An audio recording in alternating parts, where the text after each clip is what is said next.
So if I look at it, like how do I tie all these together, right? At the center is your land development. First, you have your land purchase. And what I did here is kind of rate it for dollars required, capital, risk level, and the financing, availability of financing. And in real estate, financing is the key, right? Like the dollar and the amount of cash required is huge, so you have to have a good source of financing. In real estate, typically, the sectors that have a good source of bank lending or agency or government lending tend to flourish more because there's a lot of financing available. We can go get money, put a little bit of our money, and do stuff, right? So for land purchase, dollar required is probably the lowest.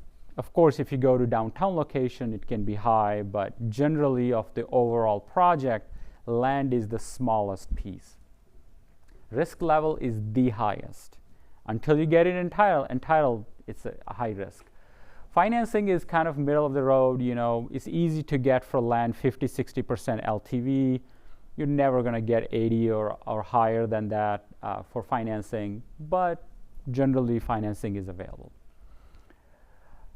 Zoning, right? So then you have to figure out the zoning. If it's zoned correctly, great. If you're in Houston, don't need to worry about it. But if you need to change the zoning, not a lot of dollar required, but risk is the highest, right? Because once the city council says no to your zoning request, you're done, right? You cannot do that, period, right? That's it. A lot of the times you may wait for city council board to change, and that can take years for it to change, and then new board may be very aligned with the previous board. So no financing for this. Whatever you do on this part, you have to fund it out of your pocket. Entitlement. So once you have the right zoning, you go through that entitlement process. So a little bit more capital than land, a lot of engineering, a lot of surveys and civil work required. Risk level a little less than land because you know a little bit more, and you know where you're going, and you're meeting with city councils. Typically no financing available. You have to fund it from the pocket, most of the entitlement. Site prep, special consideration. So now once you got the entitlement, the horizontal portion doing that. So the dollar required is, medium. It's more than the land purchase and these two, but still less than the construction.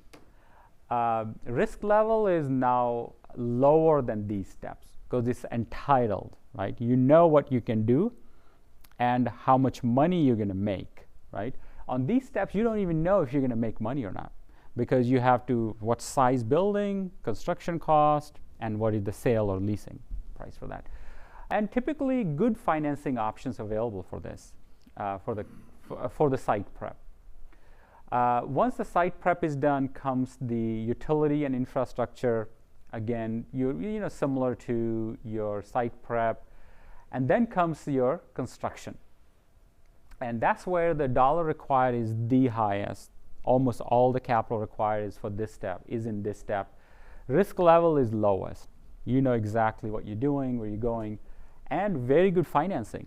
So for construction, we've gotten 90% financing. If we purchase the land ourselves and take it through the entitlement, land value can be 2, 3, 4, 5 times of what we purchased. And if the land value is that high, we have gotten 100% construction financing. Once you're outside city limits, you're in a council. You're in a county. So counties are a little more relaxed. They don't really have a lot of things. They may still be zoning for it, and they would still require you to do the plot and submit, and they may not be approval, but they will still require. The safety and stuff is still there, right? If you want to build a 100-story office building, you still need to go through that. But entitlement is a lot easier once you're outside the city limits. But again, the dollars are lower there too, right? Not a lot of people living there, so you wouldn't want to build a 100-story office building way out in the boonies, right? So zoning is just generally saying you can build houses, you can build commercial. Within commercial, zoning is very specific. You can build office building, you can build neighborhood retail, you can build big retail, whatever, right? It just says you can build that. If you wanted to become a real estate investor, this is the place to be. Click on the link below, and I will be sharing more of the links where you can learn more and how can you come and meet us, network with us, and actually even partner with us on your deal. So click on the link below, and I will see you soon.